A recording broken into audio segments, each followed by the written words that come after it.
laki. O, diba? Uy, laki! Ay, wow! Oh, Lucky, grabe. nandito naman po tayo ngayon sa plantasyon natin ng kamote. Ito ang panghukay ng ating kamote. Ano lang po ito ha, kahoy na nilagyan ng tusok. So ngayon, maghuhukay tayo. Nasaan bagang hukay natin, Mother? Dito, sa ganito, hanapin mo yung puno Ah, at bunutin. Binubunot na nga. Ah, ito. Yan. So May ito po. napatid na tangkay. Oh. Hukayin natin niya. Ay, wala yata. Ito naman, Mother. Ay, wala nga. Ay, wala. Ayun, may isa. Huhu. Nakaisa. Tapon doon. Liit. Ay, na ito. Ate, Mother, bakit wala akong makuha?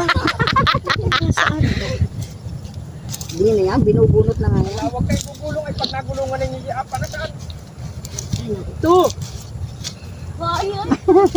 May lahat na ihinugay. Bunutin mo! Bunot. Bunot. Tapos tingnan mo yung tangkay na napatid kung saan naroon ang laman. Tita! Wala. Naku po. Ayan. Ah, laki. O, diba? Ano yan, meron yung laman. Kutkot. Kutkot. Yung isa yun? Ang madami. Meron pa yan. Ako ngayon, tagal makalis dito. Oh. Kahit wala akong nakitang tangkay na napatid, kinukutkot. yan? Ah, malalaki. Kahit sa iba So, ayan. Pagka ano po natin. Uy, laki. Ay, wow! Oh, Lucky, grabe! ika, dito tayo sa mas malalaki. Ano, parehas lang yan?